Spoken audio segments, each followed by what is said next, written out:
오늘 우리에게 주신 하나님 말씀 사무엘하 17장 14절에서 16절입니다. 사무엘하 17장 14절에서 16절 구약성경 491페이지에 있습니다. 우리 한 목소리로 같이 읽겠습니다. 시작. 압살롬과 온 이스라엘 사람들이 이르되 아렉 사람 후세의 계략은 아히도벨의 계략보다 낫다 하니 이는 여호와께서 압살롬에게 화를 내리려 하사 아히도벨의 좋은 계략을 물리치라고 명령하셨음이더라. 이에 후세가 사독과 아비아달 두 제사장에게 이르되 아히도벨이 압살롬과 이스라엘 장로들에게 이러이러하게 계략을 세웠고 나도 이러이러하게 계략을 세웠으니 이제 너희는 빨리 사람을 보내 다윗에게 전하기를 오늘 밤에 광야 나루토에서 자지 말고 아무쪼록 건너가소서 하라. 혹시 왕과 그를 따르는 모든 백성이 몰사할까 하노라 하니라. 아멘. 오늘 새벽에 예배하신 은혜가 우리 모든 성도님들께 함께 하시기를 예수님의 이름으로 축복합니다. 아멘. 자, 오늘 압살롬은 자신이 반란을 성공시킬 결정적인 기회를 놓칩니다. 이것 때문에 압살롬의 반란은 실패하게 됩니다. 그것은 뭐냐? 그동안 자기를 도와주었던 그 아히도벨이라고 하는 전략가, 그 사람이 말을 듣지 않고요, 후세라는 사람이 말을 듣습니다. 이 후세는 다윗의 친구입니다. 압살롬도 후세가 다윗의 친구인 걸 잘 압니다. 그렇다면 조심했어야 하는 거죠. 후세는 지금 위장해서 압살롬에게 항복하고 있는 것이기 때문입니다. 그런데 후세가 어떻게 말을 했냐 하면 압살롬이 듣기에 기분 좋은 말을 합니다. 이렇게 말을 하죠. 압살롬이 왔을 때 왕이여 만세, 왕이여 만세. 내가 이전에 당신의 아버지의 종이더니 이제는 왕이신 당신의 종입니다 하면서 후세가 굉장히 듣기 좋은 말을 합니다. 압살롬이 거기에 넘어간 것이죠. 그만큼 압살롬은 자기를 높여주는 말에 예민했던 사람이고 그걸 듣기 좋아했던 사람입니다. 자, 지난 시간에 우리가 사람의 분별력을 흐리게 하는 몇 가지를 보았죠. 무엇이었나요? 욕심과 미움이었습니다. 그런데 그 욕심과 미움도 그 근본 뿌리는 교만입니다. 그러니까 결국 교만이 사람의 분별력을 흐리게 하는 것입니다. 사실 후세는요, 다윗이 도망갈 때 다윗을 따라가려고 했던 사람입니다. 그래서 다윗을 만났는데 다윗이 특별히 후세에게 부탁을 한 겁니다. 당신은 나를 따르지 말고 왕궁에 남아있으라. 그래서 아히도벨의 계략이 너무나 치밀하고 뛰어나니까 그 사람의 계략을 어떻게든 막아봐라. 그런 부탁을 한 상태란 말입니다.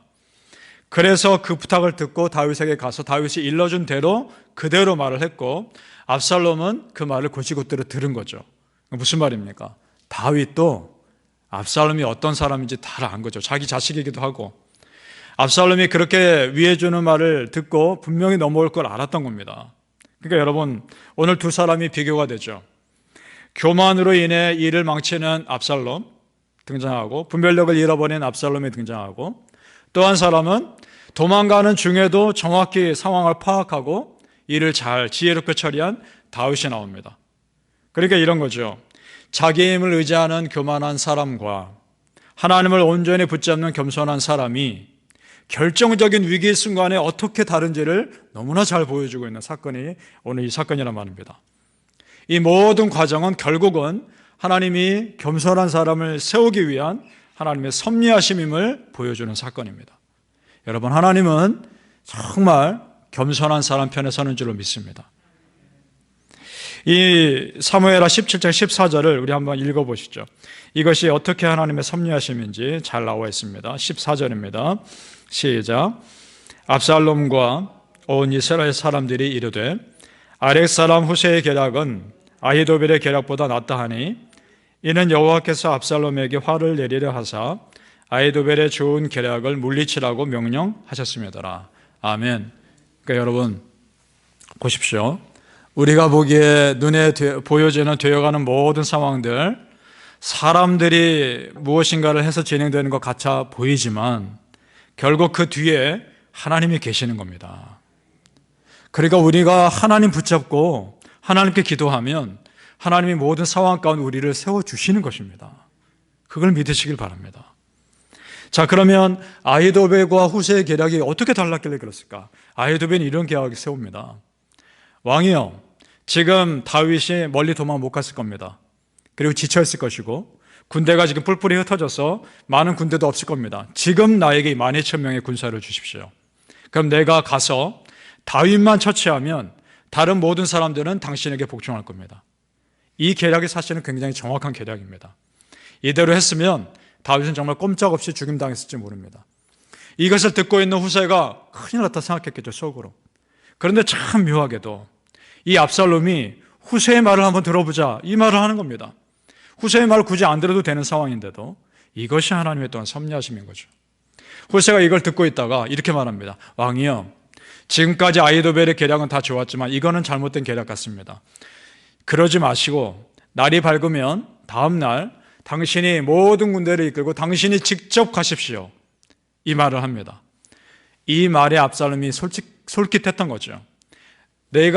자기가 직접 군대를 이끌고 가는 그 말에 솔깃한 겁니다. 자기 이름을 드러내고 싶었던 겁니다. 결국 그 교만에 일을 망치게 되죠. 이것이 하나님의 섭리입니다. 만약 후세의 말을 듣지 않았으면 정말 다윗은 위기에 처하는 것이죠. 여러분, 교만한 자를 폐하시고 겸손한 자를 지켜주시는 하나님의 은혜가 분명히 있다는 걸 믿으시기 바랍니다. 욥기 5장 12절에서 14절 말씀입니다. 하나님은 교활한 자의 계교를 꺾으사 그들의 손이 성공하지 못하게 하시며 간교한 자의 계략을 무너뜨리심으로 그들은 낮에도 어둠을 만나고 대낮에도 더듬기를 밤과 같이 하느니라. 아멘. 따라서 여러분, 하나님께서 함께 하시지 않으면 아무리 사람의 계획이 지혜로워도 그것은 아무 소용없는 것입니다. 반면에 하나님 도우시면 아무리 내가 부족해도 어떠한 어둠의 영들의 공격 앞에서도 안전할 수 있는 줄로 믿습니다. 바라기는 성도님들, 여호와 하나님 앞에서 항상 겸손하셔서 하나님의 도우심의 손길이 여러분 평생 함께 하시기를 예수 이름으로 축복합니다. 오늘 성경 계속 읽어가다 보면요, 다윗을 도와준 사람들이 나옵니다.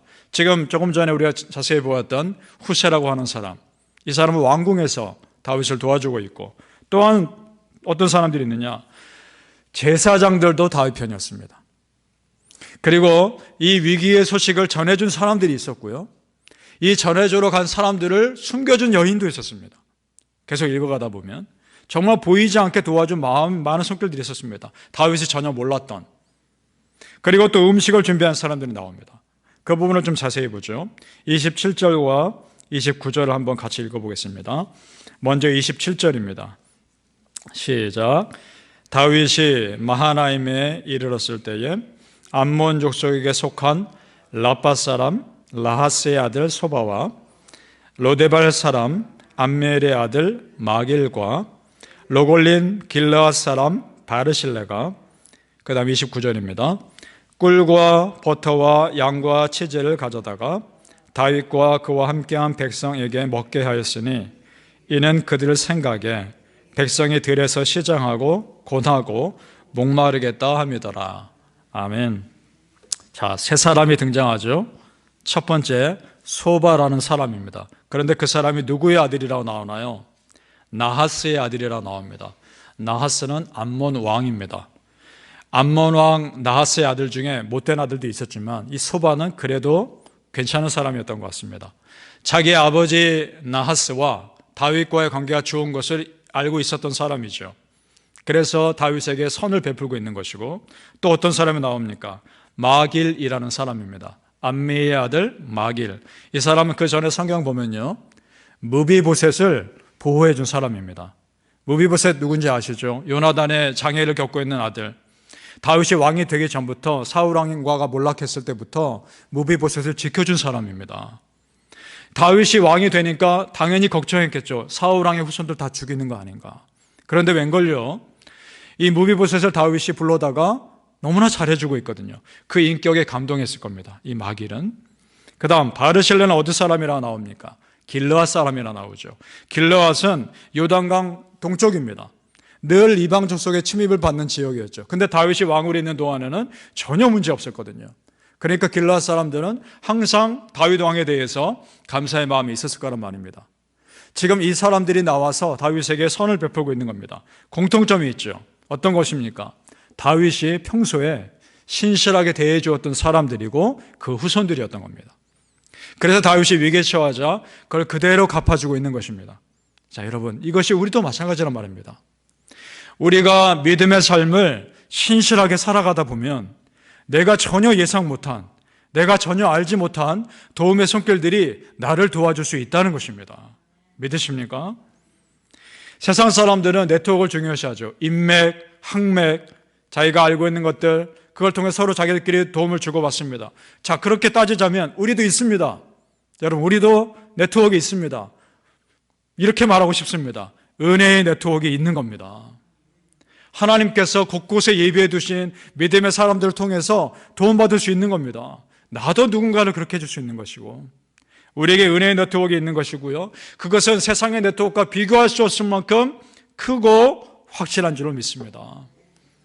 시편 139편 9절에서 10절입니다. 내가 새벽 날개를 치며 바다 끝에 가서 거주할지라도 거기서도 주의 손이 나를 인도하시며 주의 오른손이 나를 붙드시리이다. 아멘. 우리 주 하나님의 오른손이 나를 도와주지 않을 곳은 이 세상에 어디도 없는 줄로 믿습니다. 바라기는 성도님들, 우리 하나님께서 여러분을 위해 곳곳에 예비해 놓으신 도움의 손길들을 믿으시고 그 하나님만을 온전히 붙잡고 의지하며 살아가시기를 예수님의 이름으로 축복합니다. 아멘. 기도하겠습니다. 아버지 하나님, 우리 여호와 아버지 하나님의 도움의 손길이 어디에도 있는 줄로 믿습니다. 그 하나님을 온전히 믿고 신실하게 믿음의 길을 살다 보면 하나님이 나와 함께 계시면 이 세상 어디 누구에게 의존하는 것보다 가장 안전한 줄로 믿습니다. 그 하나님께 피하오니 아버지 하나님, 오늘도 우리를 주의 그 오른손으로 붙들어 주옵소서. 우리 성도님들의 마음을 위로하시고 마음을 붙잡아 주시고 여호와 하나님만이 우리 성도님들의 마음에 큰 힘과 위로가 되게 하여 주옵소서. 사람들에게 다 얘기하지 못하는 것 우리 하나님께는 다 얘기하고 기도할 수 있습니다. 우리 하나님 다 들으시며 가장 좋은 길로 인도하실 줄로 믿습니다. 우리 하나님, 우리 성도님들 마음 그렇게 붙잡으시고 그렇게 은혜로만 채워 주옵소서. 축복하며 예수님 이름으로 기도합니다. 아멘.